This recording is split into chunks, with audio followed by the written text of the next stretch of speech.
2040 বছর পর্যন্ত টার্গেট দিয়েছিল, আর 40 মিনিটও তারা সময় পায় নাই। যারা এত তাহাজ্জুদের কথা বলেছে, এত কোরআন পড়ার কথা বলেছে, আমাদের ছেলে মেয়েরা আমাকে ঘুরে এসে গণভবন থেকে আফসোস করে বলছে যে মাসুদ ভাই টার্গেট করে গেছিলাম এই আল্লাহর ওলির জায়নামাজটা পাওয়া যায় কিনা, কিন্তু দুর্ভাগ্য ওইটা খুঁজতে গিয়ে এসে আমি কিছুই পাইলাম। শুনলাম যে এই লোকটাকে সকালবেলা কোরআন পড়া ছাড়া কোনো কাজই শুরু করে না, গোটা ঘর তন্ন তন্ন করে খুঁজলাম, কোরআনের একটা পৃষ্ঠা পর্যন্ত পাইলাম না। কত বড় মিথ্যাবাদী, কত বড় প্রতারক! এই প্রতারকদের থেকে আগামী দিনে বাংলাদেশকে আল্লাহ হেফাজত করুন। আপনি প্রতারণা করবেন মানুষের সাথে, ধর্মীয় লেবাস পরবেন, টুপিটা বা জুব্বা লাগাইয়া আপনি ইসলামপন্থীদের সাথে হাত মিলাবেন আর বলবেন আমরা শরিয়ার আইন মানি না, এক মুখে শরিয়ার আইন মানি না বলবেন, আর ইসলামপন্থীদের সাথে আপনারা চুক্তি করবেন। এদেশের মুসলমানরা এখন আর সেই বোকার জগতে নাই। আমার কথায় কেউ মন খারাপ করেন না। আমি বাংলাদেশ জামাত ইসলামী করি এই অর্থেও যে জামাত ইসলামীর চেয়েও যদি ভালো দল কালকে পাওয়া যায়, আমি শফিকুল ইসলাম সবার আগে সেই দলের কর্মী। জামাত ইসলামীর কাছে আমরা বিক্রি হই নাই, আমরা বিক্রি হয়েছি আল্লাহর কাছে এবং ইসলামের কাছে। সুতরাং আমাদের কথা বলা বন্ধ করা যাবে, আমাদের কথা বলতে হবে। আমি অনেক সময় মসজিদের বক্তৃতায় বলি, মসজিদে খুতবা দিতে তোমরাই নিয়ে যায়, হয় মাসুদ ভাই একটু আইসেন যাই। এরপরে কথা যখন শুরু করি, ইমাম সাহেব পাঞ্জাবি টানে, ওদের সভাপতি ওদিকে চোখ ঘুরাইছে, আমি তো কারো চোখের দিকে তাকাই না, যেহেতু চোখের দিকে তাকাইছে মাসুদ ভাই কি বলেন না বলে, তার উপর তো আবার চাকরি থাকতেও পারে, যাইতেও পারে। মসজিদে ঢোকার আগে আমাদের পরিচয় করাই দেয়, উনি হলো সভাপতি। আমি বললাম জি মুসল্লি সাহেব কেমন আছেন? তখনই বুঝতে পারে যে মাসুদ ভাইয়ের এটিচিউড কিন্তু ভালো না। হেতে পরিচয় করেছে সভাপতি, আর আমি তারা সম্বোধন করছি কি মুসল্লি সাহেব কেমন আছেন। মসজিদ কি সভাপতি চালায় না আল্লাহ চালায়? যেই মসজিদের সভাপতিত্ব গিরি তার হাতে এবং তার কথা ইমামের ওঠা বসা করতে হয়, ওই মসজিদে নামাজ হবে না, ওই মসজিদে নামাজ হবে। কারণ ওখানে লোকেরা যত আল্লাহকে ভয় করে তার চেয়ে ভয় করে কাকে? সভাপতিকে। এইরকম 15 বছর আমরা পার করছি না, করি নাই। আল্লাহ মসজিদগুলো হেফাজত করুন। আমার কথা বলছি না নামাজ হবে না, রাসূল সাল্লাল্লাহু আলাইহি ওয়াসাল্লামের কথা শুনে রাখেন কান খুলে। মাসাজিদুহুম আমিরা, তোমাদের সূত্রপুরের মসজিদগুলো মাসাজিদ, নট মসজিদ। মাসাজিদ it's not singular number, it's a plural number. মসজিদগুলো আমিরা not singular number, it's a absolute plural number. আল্লাহ বলছেন, তো রাসূল সাল্লাল্লাহু আলাইহি ওয়াসাল্লাম বলছেন এই জামানার কথা, এটা জামানা আসবে মসজিদগুলো এই মুসল্লিতে পরিপূর্ণ হবে। ওয়াহিয়া খারাবু মিনাল হুদা, মুসল্লিতে পরিপূর্ণ হবে, শুধু হেদায়েতই থাকবে না। ওয়ালাইসা ফীহি মুমিন, ইমাম খতিব থেকে শুরু করে একদম রাস্তার শেষ কিনায় যে জায়নামাজও বিছাইতে পারে না, আরেকজন আর জায়নামাজে ভাগে দাঁড়াইছে, ওই লোকটা পর্যন্ত ইমানদার একজন খুঁজে পাওয়া যাবে না। কার কথা? রাসূল করিম সাল্লাল্লাহু আলাইহি ওয়াসাল্লাম। সেই জামানা আসছে না আসবে? সতর্ক হবেন না, হবেন না?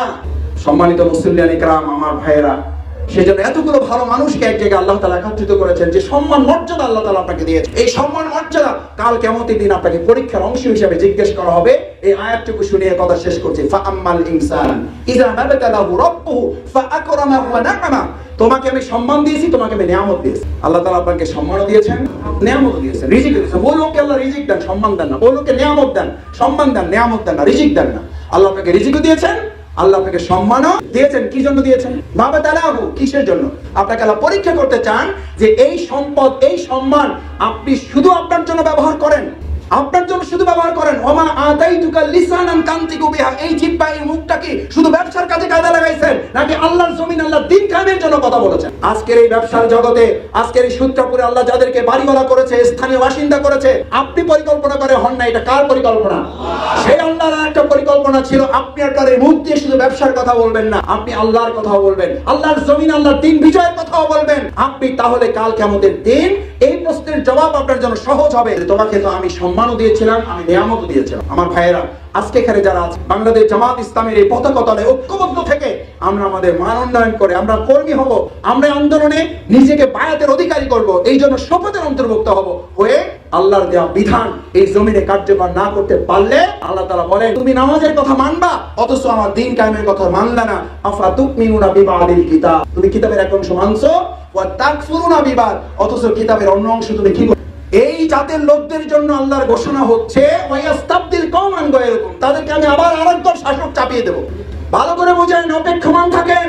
যদি পরিবর্তন হতে সক্ষম না হয়, আল্লাহ বলছেন এক হাসিনা গেছে, এক চাঁদাবাজ গেছে, এখন দলদার গেছে, যদি পরিবর্তনের সিদ্ধান্ত না দাও, আমি আমার এমন এক জাতি গোষ্ঠী চাপিয়ে দেব যারা তোমাদেরকে আবার শাস্তির মুখে করবে। এটা আল্লাহ করতে পারেন না? পারেন না? অপরাধ কি? অপরাধ শুধু এতটুকু, আপনি কোরআনের কিছু অংশ পছন্দ হয়েছে মানবেন, কিছু অংশ কষ্ট লাগতেছে আপনি মানবেন না। এই জন্য আল্লাহ দুনিয়ার পানিশমেন্ট, পরকালের শাস্তির কথা বলা হয় না।